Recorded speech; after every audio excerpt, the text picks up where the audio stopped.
thank Drago and Carole for coming to talk to us today on this is got to make sure to say the title right: Cultural Micro Nodes for Smart Cities. And I think I'll just let you guys take it away and explain what that is, because I read the abstract in the intro and I was like, wow, this is very exciting. So I'm really looking forward to this one. So I'll hand it over to one of you. Yeah, thank you.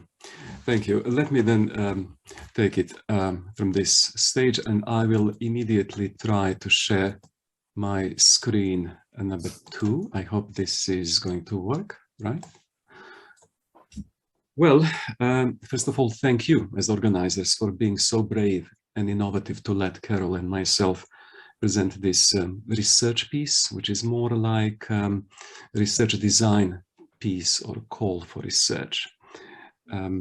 And in case of our recent paper, we will consider AI to be a tool.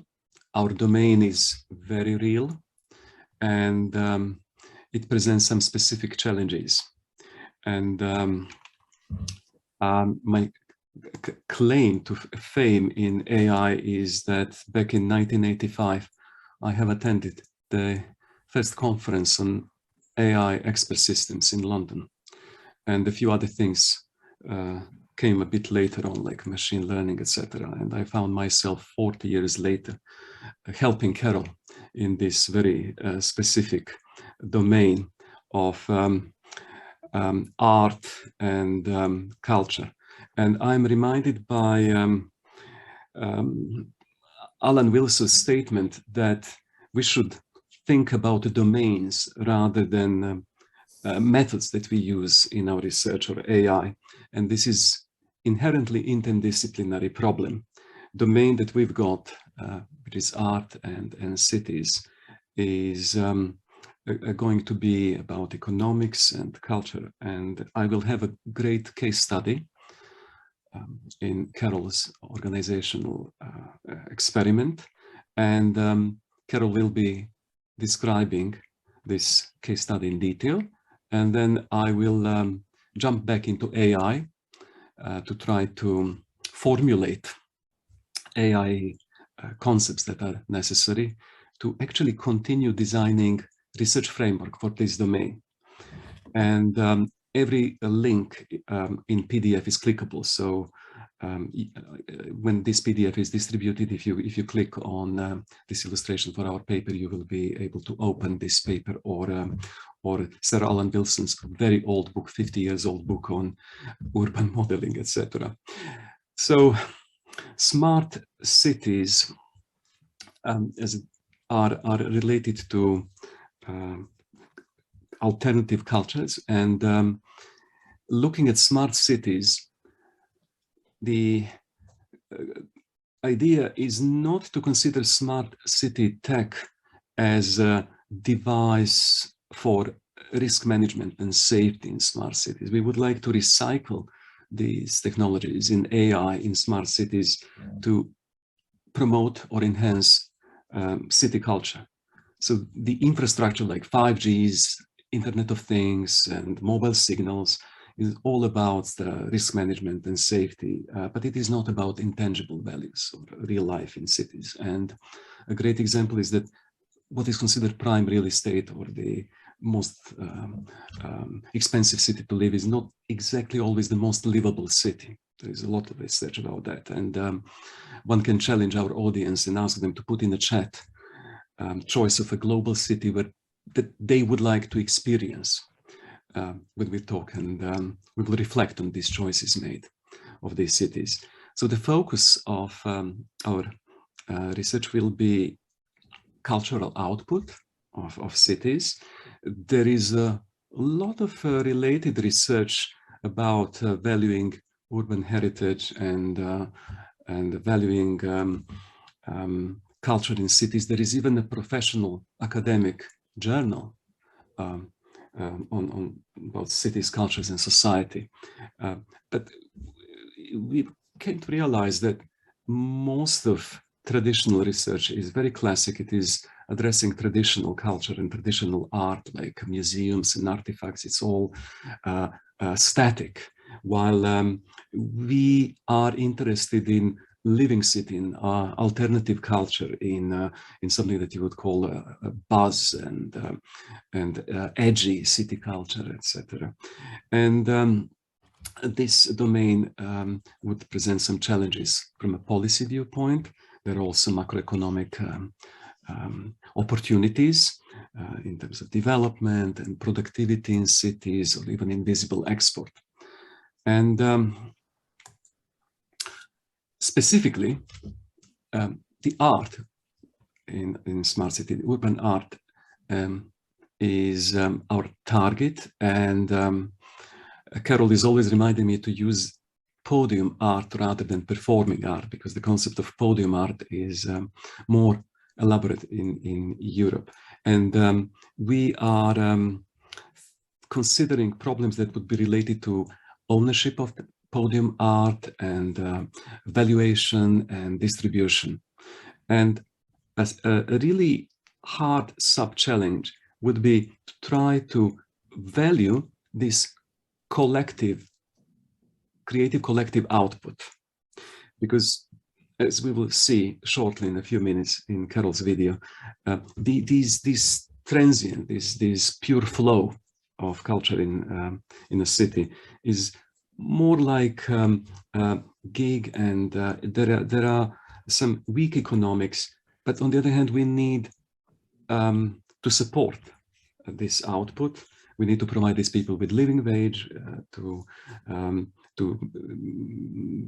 make them monetize this passion for art that they've got. So there is a lot of economic opportunities and also risks. A problem is that this is coming from micro communities, as will be defined by Carole, where we would have a significant policy problem of communicating objectives to these deprived communities. In the UK, we have index of multiple deprivation at the level of postcode. It is a very interesting statistics to consider, and that level of granularity is almost our starting point. We would like to see what can be bootstrapped at the level of a street and a sub-postcode and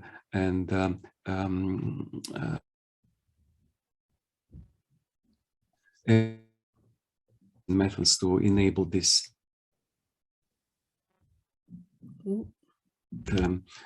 invisible experts, etc. And starting 2 years ago, I've got this great case study, Dans Grist, and at this point I would be happy to pass my mic and camera back to Carole, because this is going to be Carole for the next few slides, and then I'll wrap up. So Carole, I'm stopping sharing, mic over to you. My name is Carole Edrich. I'm the founder of Dans Grist. Dans Grist was started because the average annual income for performing artists in the UK is less than £5,000 a year. And we are an extremely friendly early stage incubator involved in ideas that people who create art bring to us. This project, the Smart City Project objective, is to engage with low income and disenfranchised micro communities and to empower them to such an extent that through their traditions, through their art and through their dance, the participants can develop micro incomes of their own. I'm going to take you through our whys and whats and end with the hows, then hand you back to Drago for the deeper view of the theory. Okay, next slide, please. So, what is a disenfranchised micro-community? Well, first of all, I'd like to share the photo that you can see in the background. The photo is of a female dancer of mixed ethnicity, bound by ropes, which for her represent the chains of hereditary and her economic background. So, feeling disenfranchised is no fun. You feel that the rules work against you, that your rights are constantly violated, and that you have little or no power to change your life or to help the people around you. Disenfranchisement effectively deprivation, or take two, deprivation of civil privileges. But it's interesting to consider the etymological roots of this word, because some of the old connotations still hang around. They're framed.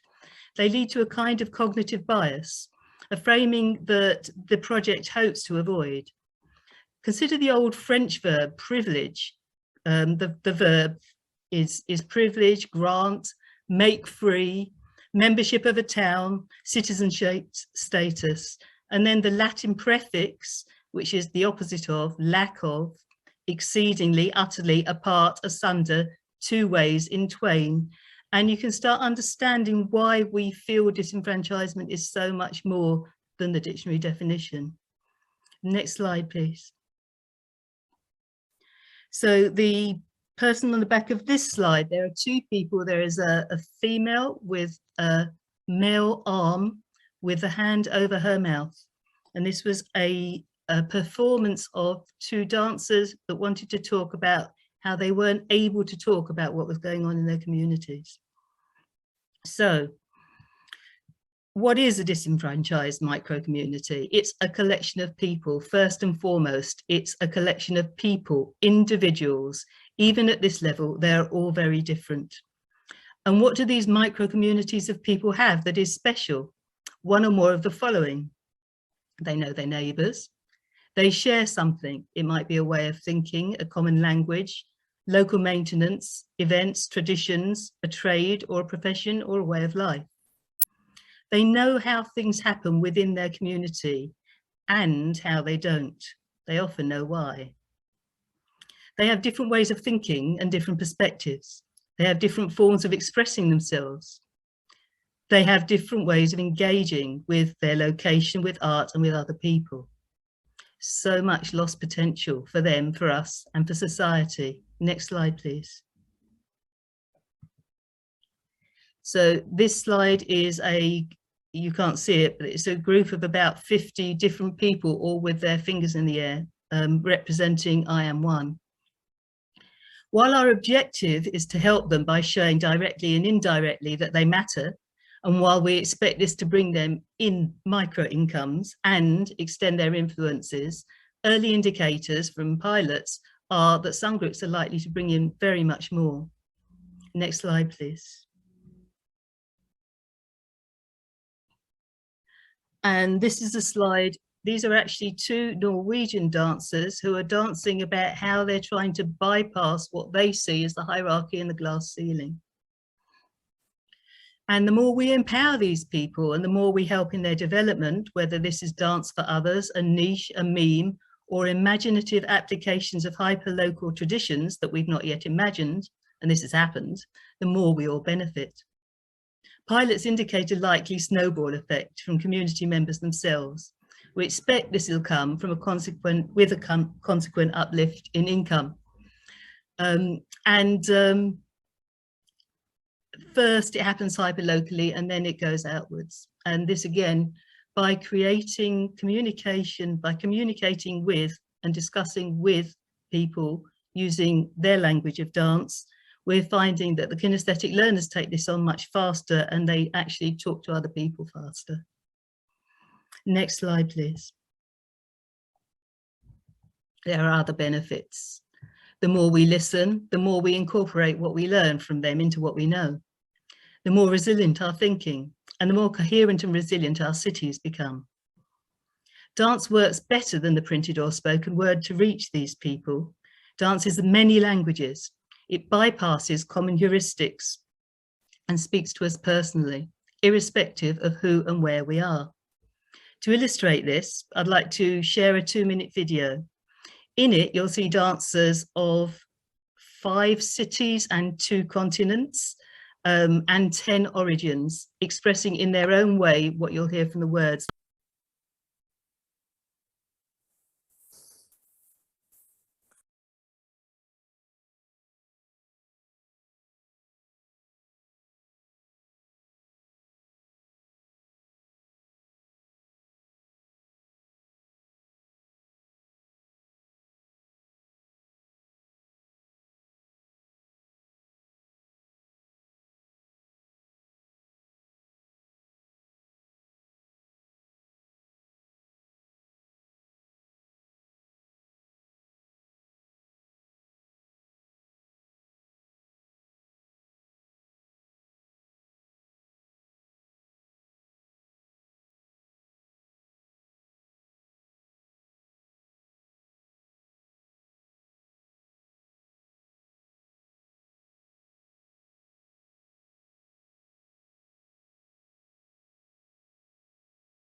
So, next slide, please. Oh, one after that. Okay. So what have we learned? What are we pretty sure we need to do for better integration into that putative smart city, for a more just, diverse and inclusive society, one that is not framed by the cognitive biases of educated, included people like us? Our roadmap follows the following steps. The reach. So this was about market development, market reach. We do converse with them, and I use the word converse rather than communicate, because to converse with people is to engage with them, whereas to communicate is to impart data. And this cannot work for as long as we maintain the current hierarchy of top-downers, even within design. We explore collaboratively. Top-down design of a process implies a known solution, and we want our solutions to come from the micro-communities themselves. Our pilots have successfully used Agile Scrum for the development of the business ideas so that we know how this works. We facilitate grassroots ideation. This goes hand in hand with the exploration, of course. And we co-develop with the I'm not doing very well today. And we co-develop with the micro-communities to help build their confidence. It's vital to give our participants confidence in the process and have them want to continue it with or without us. It also is what brings in more people. And co-development, in my experience, is pretty much the only way to get these kinesthetic, oral, and other sorts of neuronormative learners and thinkers to believe in what they're doing. A lot of them are very bright, but they just don't retain information the same way conventional office thinkers do. Our pilots use dance, and we've got a music team exploring whether something similar can be done with music, but we do know that dance works. Finally, we facilitate their independent development, because the idea is to empower them, not to carry on doing it for them, as soon as the tipping point is reached. Now I'm going to, I've got one more slide, I hope, sorry. Yeah, so the end result, we want a platform that facilitates ground up collaborative development of local, hyperlocal and community-based art, regardless of where it's from, that it registers copyrights, origins and owners, and where appropriate it markets the result for these communities, since many are unable currently to do so themselves. It's run through apps and an integral part of smart city infrastructure, with the data poverty being removed because they will be earning money through the apps, which will sort that out pretty quickly. We expect this to change the smart city infrastructure and to also attract visitors, tourists, businesses, buyers, and art and experience seekers. And now I'm going to pass back to Drago.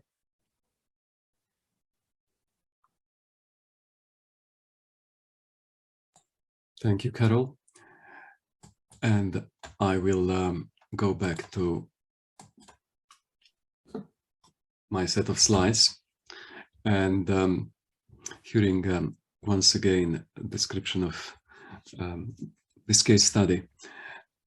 I'm again emphasizing this paradigm shift in art, because in many places we've been talking about art as a stock, as a physical commodity, but we have the situation that art is a flow, and we have these impulses and this chaotic behavior and self-organization. We would like to create this emerging economics out of this creative process, and that is a hard problem. And creative collectives will be using apps and platforms, and what I'm trying to do is to specify design and requirements for supporting exactly what you said a few minutes ago, this process of ground up collaborative, and collaborative is the key concept. Art and the method that would register this creative output, so manage this copyright, origin and owners, and finally produce a market for this output. And I'm going to take for granted that apps that artists are going to use to record or produce art are around us. We are not going to recreate these devices, recording devices. We're going to focus on the content, and this content becomes art, and hopefully art will become a value, and not even marketing as a process. The key problem from AI legal tech perspective is the middle one, that we need a bit of legal tech, and this is an open problem in law and technology, that would facilitate this tech neutral, which means regardless of media and creative domain, creative what we would call ledger or even a protocol. How do we put a portfolio of these assets into one that we can process further?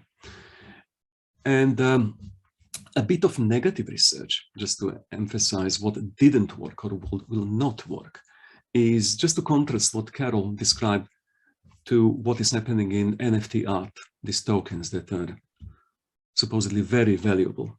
And a couple of artists complained recently about this blockchain craze, where anyone can copy the art and create a token and distribute and effectively destroy the artistic value, and the value in creative process.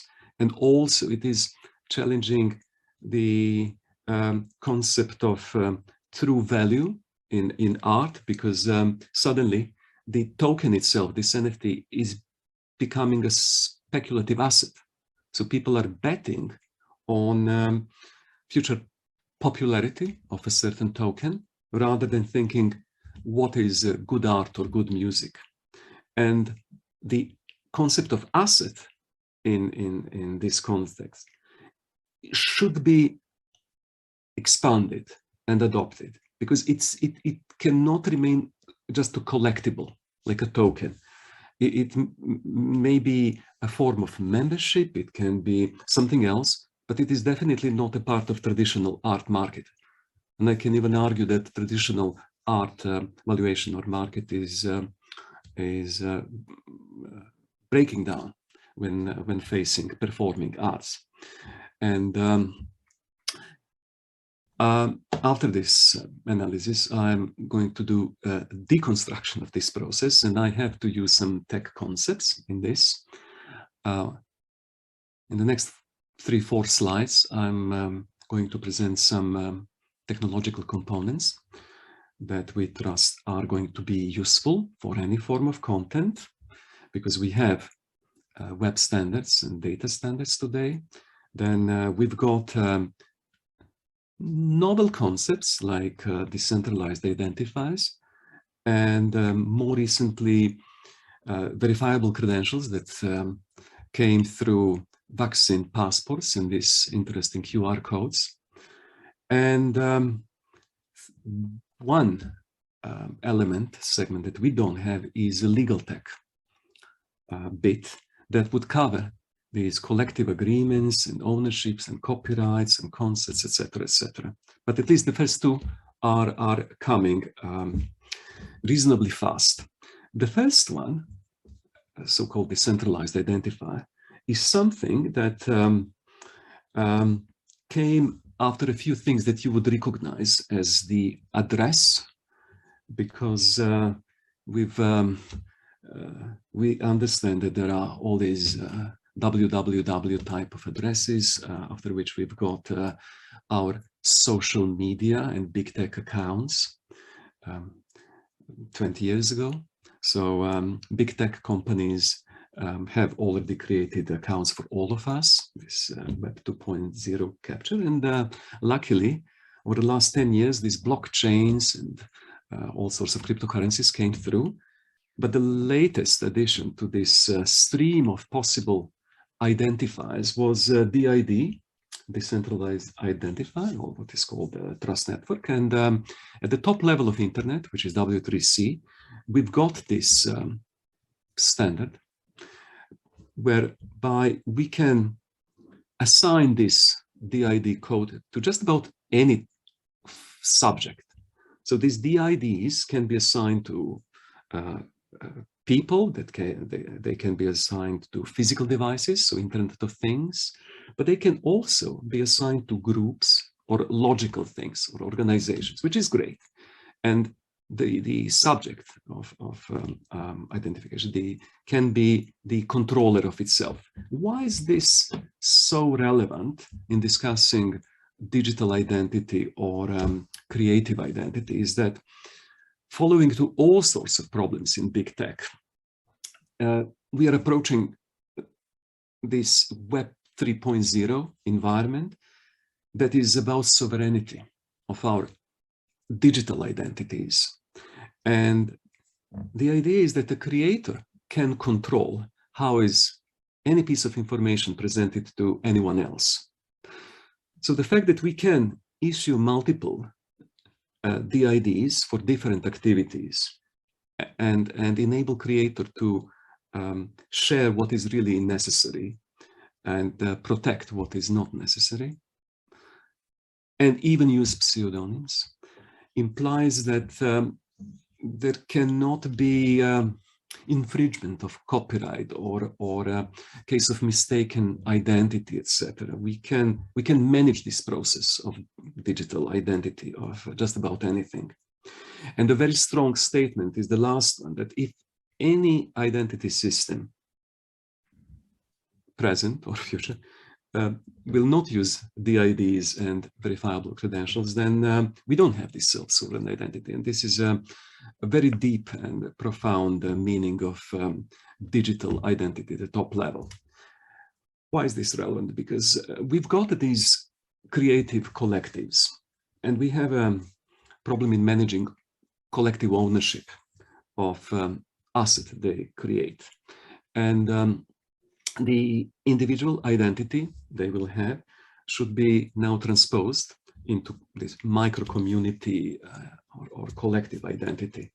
And as Carole explained a few minutes ago, that asset or DID subject in this process can be just about anything in obviously digital form. It can be a dance, it can be a meme, a niche, whatever. It is even something very hyper local, very Internet of Things like. Obviously, we need to develop ontologies. We should agree on meaning of things we are going to debate. We don't have all these ontologies in place. And also, we would like the system to be market-based. We would like to discover price in this system. We would like to enable these people to self-govern themselves and also to self-empower them, to avoid this problem of the franchised economy. So for them, the key message is that we are going to move them from the social media account, which is Web 2.0 environment, into this digital wallet, Web 3.0 environment. And by doing so, we are going to protect the creative value of this process. So the origin of this value, of creative value, so the value that we are going to assign to all these cultural assets, will need some work on defining this normative translation. We need law to protect these processes and people. There is a push to talk about code is law concept.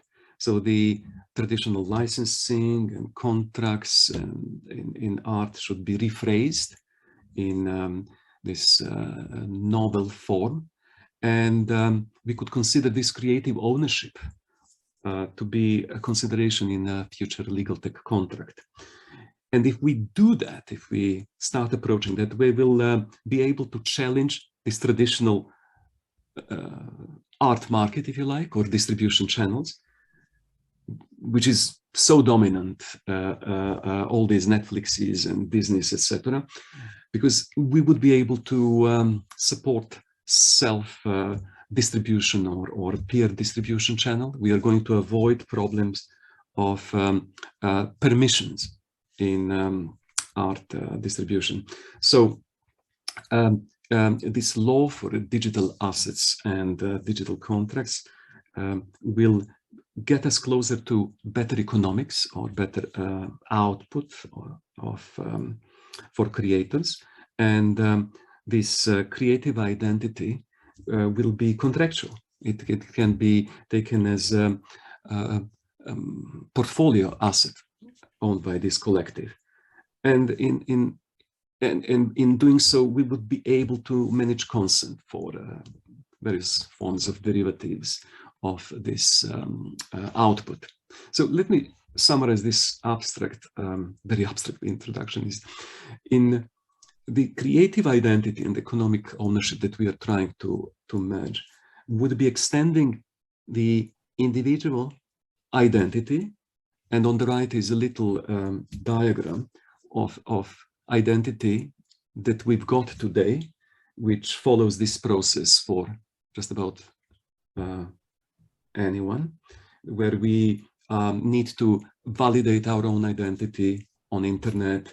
Then somebody is going to authenticate our identity and start credit scoring us or analyzing our reputation, etc. So that model that works for citizens in theory, that is related to all sorts of meta tagging and style and attribution and risk, etc., should be extended or transposed into collectives. And the collective, in a collective, we could try to facilitate this equitable distribution of a value, because real problem is that current digital art market or distribution channel is permission. We've got gatekeepers, we have curators, we have big tech companies, we have media platforms, and they capture this economic value. They can enjoy economic rents, they can have huge margins, and clearly it is not feasible for our targeted micro communities to participate in a global economy in this form. So what we are trying to do is wave this little flag or a promise of decentralization that so far came through only blockchains or this fuzzy concept of NFT tokens, etc., that are all starting with a simple digital device, your smartphone. But we would like to make these underlying technologies and processes properly decentralized and able to support the artistic, creative effort. And today, we are trying to enjoy debate. We are opening a number of questions. We are trying to formulate research questions. This is a research design, where we, on one hand, need to do a lot of experiments similar to one that Carole's collective is doing. We need to keep capturing this creative output, all scenes and behaviors and dynamics. We need all these experiments in the wild. We need to help these people to bootstrap markets. In doing so, we will try to survey possible tech and AI frameworks, apps and tools And then we can hit the question of economics, because once we've got this digital asset with a proper identity, we will have an opportunity to authenticate the ownership. We can talk about art wallet, and then we can approach this model of collective agreement between artists. And we're really trying to hit this problem of the origin of creative value, which is often related to proof of market, because market did not exist. We need to bootstrap markets for this creative output, and also to discover price of creative output. There are many other extensions one can think of in this process, and I'm not going to complicate matters further because they're related to tech, augmented reality, virtual reality, bots, etc. But these are all technologies, but we're trying to approach the general problem of what do we do with the art and creative output, and to find proper use cases for blockchains and 5G networks, all this tech that right now cannot support neither collective creative process nor policies in deprived areas of our cities. I will stop at this point because our idea was to enjoy this forum and get a lot of questions that we will try to put in a proper research framework going forward. I'm going to stop sharing my screen and check if Carole would like to add anything before we open for debate. Thank you, Drago. Really just one thing, because I'm running an organization that exists now, we have to do some interesting juggling, since I will not do anything without paying the people in the collective, because otherwise we're negating the point of having the organization in the first place. And I'm not paying on time or conventional wages. We pay on results. So pragmatically, you can just let the teams decide this. With non-hierarchic teams, they can get together and ascribe value, but it's not something that's sufficiently scalable. And that aspect of the legal tech and the research that Drago has discussed with you can't come too soon, because we can't start changing the world if we have no legal footing to do it on. Thank you, Carole. I should have used X tech across all our slides, because we are covering all this fintech, legal tech, AI, all these concepts coming together. They're very abstract, but on the other hand, they're very real, because all this content is currently being produced, and we don't have a real, I wouldn't call this control, collective control over this content. And that is our challenge.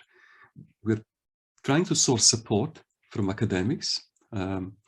We can elaborate on that further, but for time being, I'm just happy to open this floor for questions, for people to challenge our misconceptions and perceptions. So please, well, our moderator will handle this process.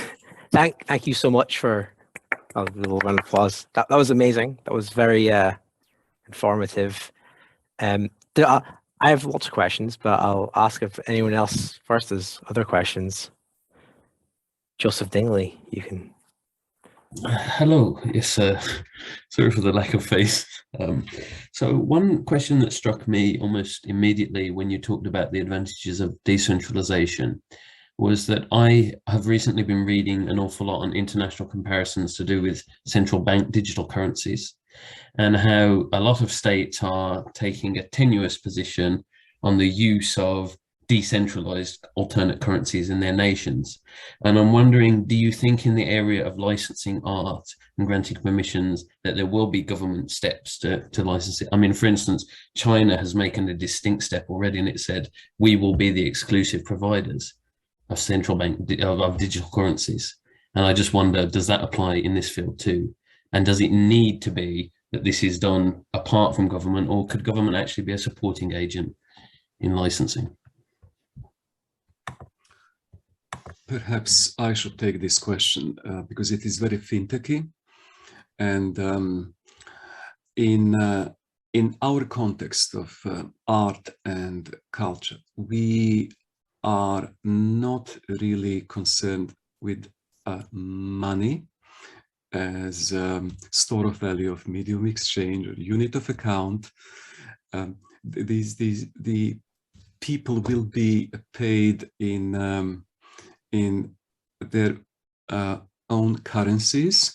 I don't think we are still thinking about foreign exchange and forms of currency or means of payment, paytech, fintech, that we need to consider,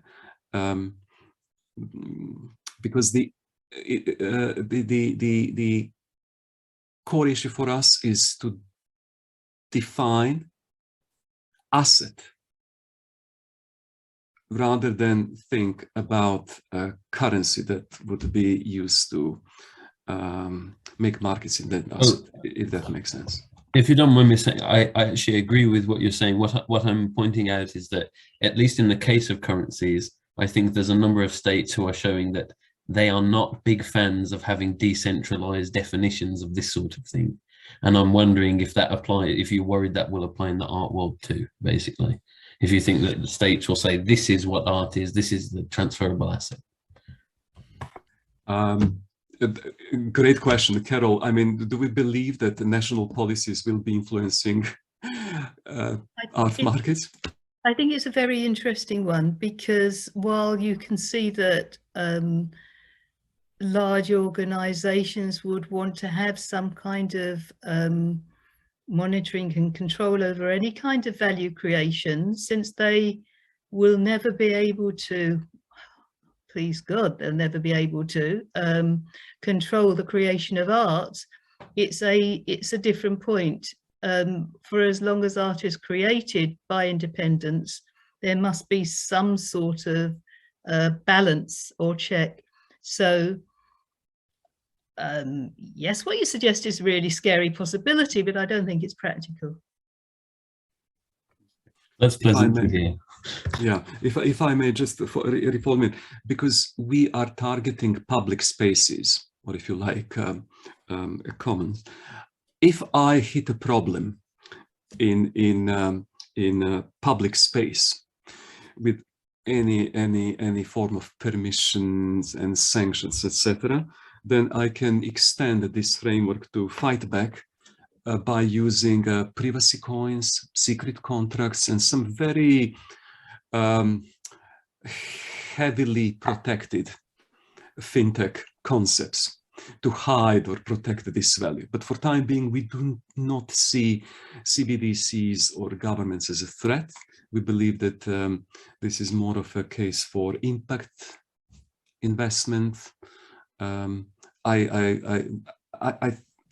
think a government will be our friend for time being, and I hope that Carole will agree with me.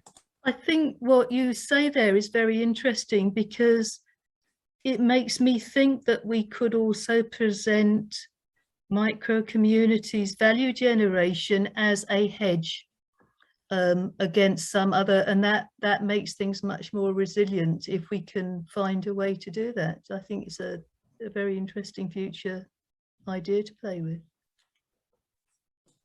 Thank you. Richard, you got your hand up. Yeah, thank you. I was really intrigued by Joseph's question, and I've got sort of a comment and an extension, as it were. First of all, I thought that, so just a clarification on central bank digital currency, it's something very specific. It is not crypto.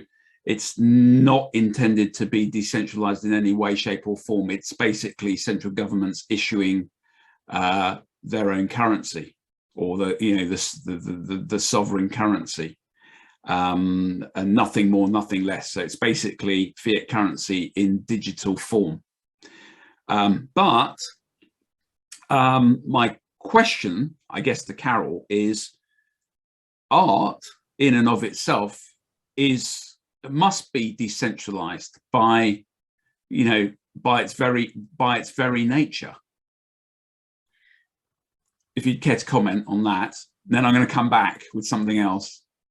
I started saying that to Joseph, and then I thought about Soviet era arts, and I thought maybe I shouldn't say it. That's why I slightly changed. So yes, absolutely. I can't, as a Western privileged person, can't imagine not being produced in a decentralized and very idiosyncratic way. And the communities that we want to help within this, they're used to doing things underground, inverted commas underground, which gives us an extra level of decentralization or idiosyncrasy, whichever way you want to put it. But given the things that have happened over the last 10 years, I wouldn't like to say it's never going to happen.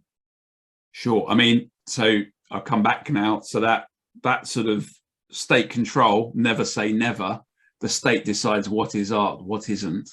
But I thought, and this is perhaps for Drago, that lawyers might like to be able to state what is art, what isn't, to have their own definitions and to impose those on the creative artists.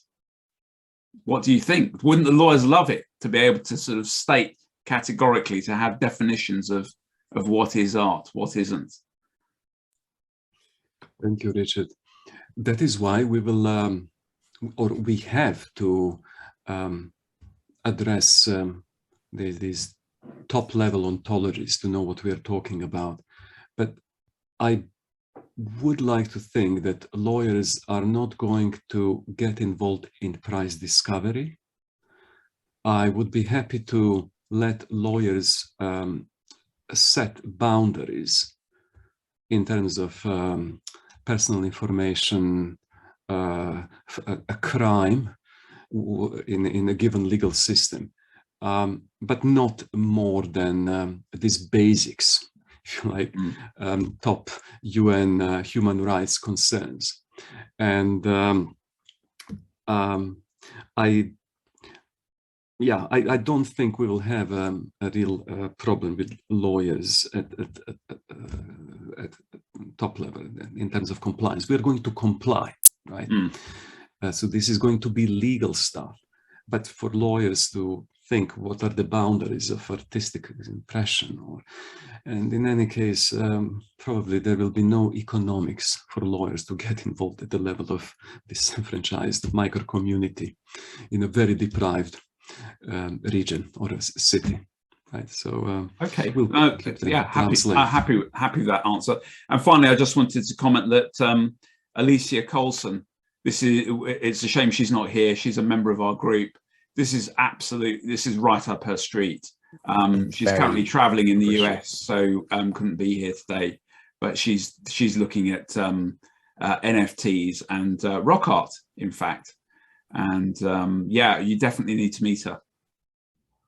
I'd like to say something. Drago and I have started knocking around the idea, because for many, I'll say of my artists, because the people that I deal with are much lower income. They're less internet savvy and not tech conceptual in the way that many NFT creators are.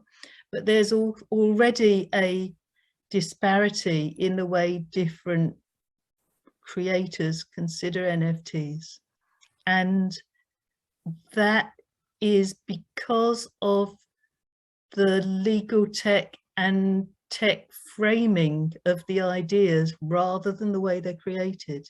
So an artist will always look at the creation, and talking to Drago, he's looking at how these things can be defined and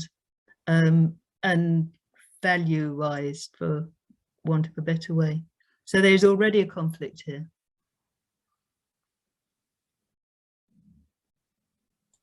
Carole, we have one question in the chat from Joseph again. And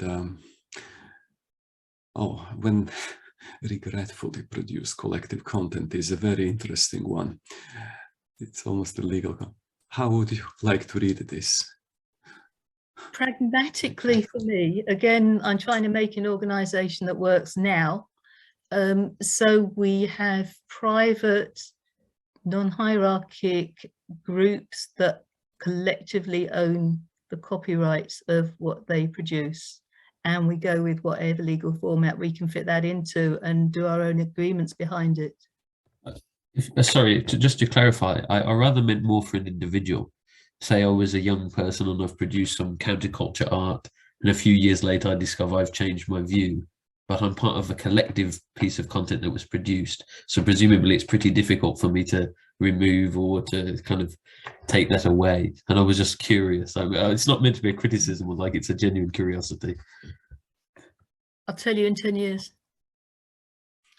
My answer today will be that thankfully these DIDs are able to provide this differential privacy. So if there are some tags that you would like to hide or attributes, you will be able to control to do selective disclosure in future. And I hope that the concept is going to be robust enough to enable this undisclosure or selective disclosure in the future, because the sovereignty is back to the creator, so not the platform. Yeah, sorry, this is really interesting. I was involved in very extended negotiations on behalf of photographers when Spare Rib was digitized by the British Library, because when Spare Rib was originally created, it was a limited print run, and the people who contributed to it had no concept of how famous and how well read it would get, or that the British Library would one day want to digitize it. And in terms of purely pragmatic technologies, it's impossible for any organization to go through every single differently produced piece of content in these quite small magazines. When you consider how much content we're producing online now, it's very limited in terms of style. But the project could never have happened if every single piece of this content was examined. And yes, we did manage to get redactions for the authors we identified, or for the photographers we identified, but there are going to be very many other people who contributed, who radically changed their politics, or who have become quite respectable members of a system that they had no idea that it would become when they contributed to Spare Rib. And this was an analog world. Any kind of group produced art, even relying on DIDs, is going to come into a lot of interconnected contexts that could, if you're not careful, end up with the final piece of art being invalidated because the contribution of one person potentially could have been changed. If I may help you, Carole, because this is becoming very fintechy, and now we are on the firmer tech grounds. The helpful concepts are digital signature.